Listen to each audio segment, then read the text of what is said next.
Un cours en miracles, version intégrale, 101, chapitre 13.3. Le monde non coupable. 3. La peur de la rédemption. Tu te demandes peut-être pourquoi il est tellement crucial que tu regardes ta haine afin d'en prendre la pleine mesure. Tu penses peut-être aussi qu'il serait assez facile pour le Saint-Esprit de te la montrer et de la dissiper sans que tu aies besoin de la faire monter à la conscience. Or il est encore un autre obstacle que tu as interposé entre toi-même et l'expiation. Nous avons dit que personne n'admettrait la peur s'il la reconnaissait. Or dans ton état d'esprit désordonné, tu n'as pas peur de la peur. Tu ne l'aimes pas, mais ce n'est pas ton souhait d'attaquer qui t'effraie réellement. Tu n'es pas sérieusement perturbé par ton hostilité. Tu la gardes cachée parce que tu crains davantage ce qu'elle recouvre. Tu pourrais même regarder sans peur la plus noire des pierres angulaires de l'ego si tu ne croyais pas que, sans l'ego, tu trouverais au-dedans de toi quelque chose dont tu as plus peur encore. Tu n'as pas réellement peur de la crucifixion. Ta réelle terreur est de la rédemption. Sous les fondements ténébreux de l'ego se trouve la mémoire de Dieu, et c'est cela dont tu as réellement peur. Car cette mémoire te rétablirait immédiatement à ta juste place, et c'est cette place que tu as cherché à quitter. Ta peur de l'attaque n'est rien en comparaison de ta peur de l'amour.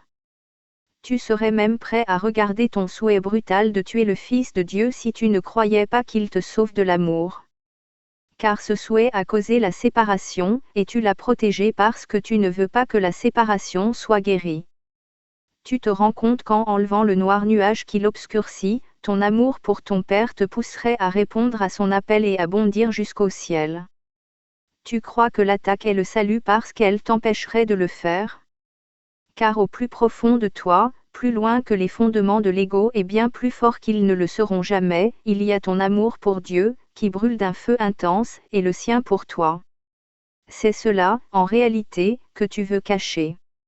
Honnêtement, n'est-il pas plus difficile pour toi de dire « j'aime » que « je hais » ? Tu associes l'amour à la faiblesse et la haine à la force, et ton propre réel pouvoir te semble être ta réelle faiblesse. Car si tu entendais l'appel de l'amour, tu ne pourrais pas contrôler ta joie en lui répondant, et le monde entier que tu pensais avoir fait s'évanouirait. Le Saint-Esprit semble donc attaquer ta forteresse, car tu voudrais forclore Dieu, et ce n'est pas sa volonté d'être exclu. Tu as bâti tout ton système de croyances insane parce que tu penses que tu serais impuissant en la présence de Dieu, et tu voudrais te sauver de son amour parce que tu penses qu'il t'écraserait jusqu'à néant.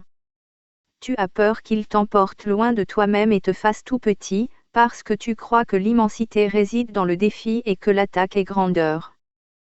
Tu penses avoir fait un monde que Dieu voudrait détruire, et qu'en l'aimant, ce que tu fais, tu jetterais ce monde, ce que tu ferais. Par conséquent, tu as utilisé le monde pour couvrir ton amour, et plus tu t'enfonces dans la noirceur des fondements de l'ego, plus tu t'approches de l'amour qui est caché là. Et c'est cela qui t'effraie? Tu peux accepter l'insanité parce que c'est toi qui l'as faite, mais tu ne peux pas accepter l'amour parce que ce n'est pas toi qui l'as fait. Tu préférerais être un esclave de la crucifixion qu'un fils de Dieu dans la rédemption? Ta mort individuelle te semble avoir plus de valeur que ton unité vivante, car ce qui t'est donné ne t'est pas aussi précieux que ce que tu as fait. Tu as plus peur de Dieu que de l'ego, et l'amour ne peut entrer où il n'est pas le bienvenu. Mais la haine le peut, car elle entre de sa propre volition sans se soucier de la tienne. Tu dois regarder tes illusions et ne pas les garder cachées, parce qu'elles ne reposent pas sur leur propre fondement. Dissimulées, elles paraissent fondées et semblent donc se soutenir elles-mêmes. Voilà l'illusion fondamentale sur laquelle les autres reposent. Car au-dessous d'elles, et dissimulées aussi longtemps qu'elles seront cachées, il y a l'esprit aimant qui pensait les avoir faites dans la colère. Et la douleur dans cet esprit est si apparente, lorsqu'elle est découverte, qu'il n'est pas possible de nier son besoin de guérison. Et tous les trucs et tous les jeux que tu lui offres ne peuvent le guérir, car là est la réelle crucifixion du Fils de Dieu. Et pourtant il n'est pas crucifié. Là est à la fois sa douleur et sa guérison, car la vision du Saint-Esprit est miséricordieuse et son remède est rapide.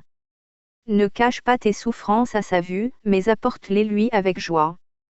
Dépose toute ta douleur devant son éternelle santé d'esprit et laisse-le te guérir.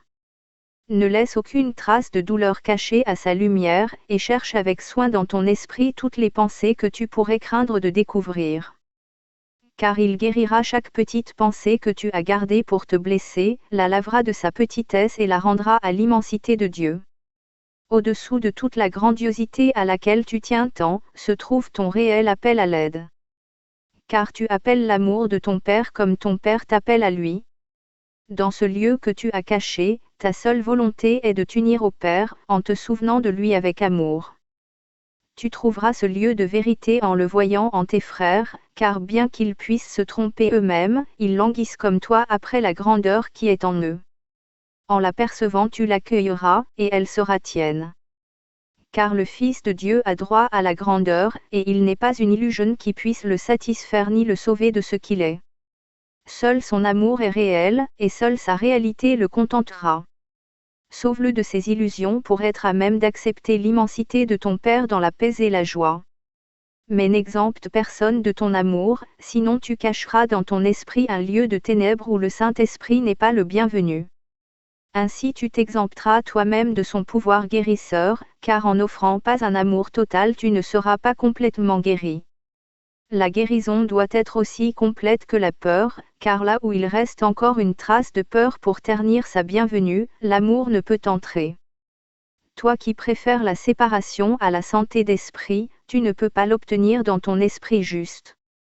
Tu étais en paix jusqu'à ce que tu demandes une faveur particulière. Et cette faveur, Dieu ne l'accorda point, car la requête lui était étrangère, et tu ne pouvais pas demander cela d'un père qui aime véritablement son fils. Par conséquent, tu en as fait un père non aimant, exigeant de lui ce que seul un tel père pourrait donner. Et la paix du Fils de Dieu fut fracassée, car il ne comprenait plus son père. Il craignait ce qu'il avait fait, mais plus encore il craignait son père réel, ayant attaqué sa propre glorieuse égalité avec lui. Dans la paix il n'avait besoin de rien et ne demandait rien. Dans la guerre il exigea tout et ne trouva rien. Car comment la douceur de l'amour pouvait-elle répondre à ses exigences, si ce n'est en s'en allant en paix pour retourner vers le Père?